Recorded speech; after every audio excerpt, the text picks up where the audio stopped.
Ukukholelwa kweqadar, isinqumo. Ukukholelwa kweqadar kufaka phakathi ukukholelwa ezintweni ezine.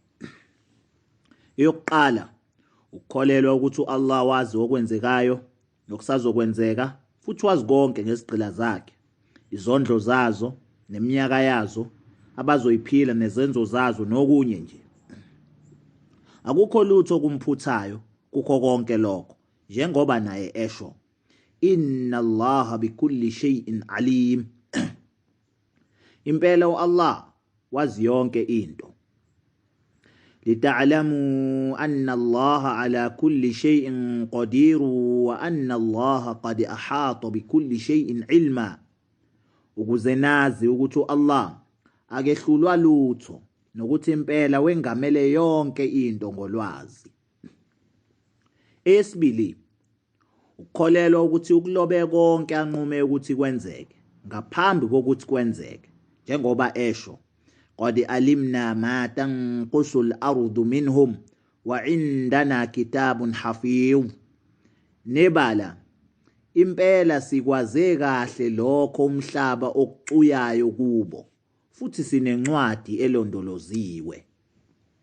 Wa kulla shay'in ahsaynahu fi imamin mubin.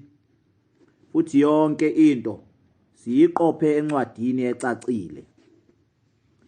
Alam ta'lam anna Allaha ya'lamu ma fi as-samai wal ard. Inna dhalika fi kitab. Inna dhalika ala Allahi yasir.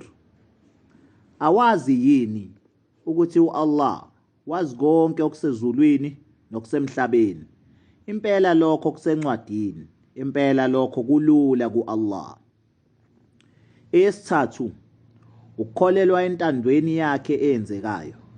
Konke akufunayo kuyenzeka futhi angakufuni akwenzeki, njengoba esho, inna Allaha yaf'alu ma yasha. Impela uAllah wenza akuthandayo. Innama amruhu idha arada shay'an an yaqula lahu kun fayakun. Uma efuna ukwenza into ethile uvele athi yenzeka bese iyenzeka. Wama tashauna illa an yasha Allahu rabbul alamin. Futhi angeke nafisa ngaphandle kwentando kaAllah, inkosi yendalo yonke. Eyesine, ukukholelwa ukuthi uAllah udale konke okukhona futhi akekho omunye umdali ngaphandle kwakhe, futhi ayikho enye inkosi ngaphandle kwakhe, njengoba esho, Allahu khaliqu kulli shay wa huwa ala kulli shay'in wakil.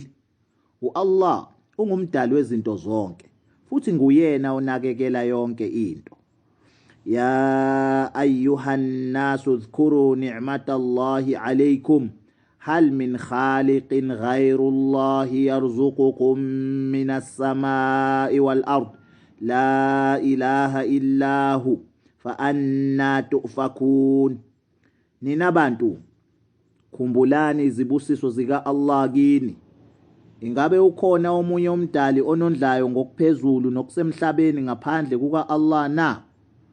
Akukho okufanele kukhonzwe ngaphandle kwakhe. Pho nidukiswa yini na? Ukukholelwa kweqadar kufaka ukukholelwa kuzo zonke lezi zinto ezine kuma ahlus sunnah, abangahambiselani nalabo abemifakela abaphika ezinye zazo.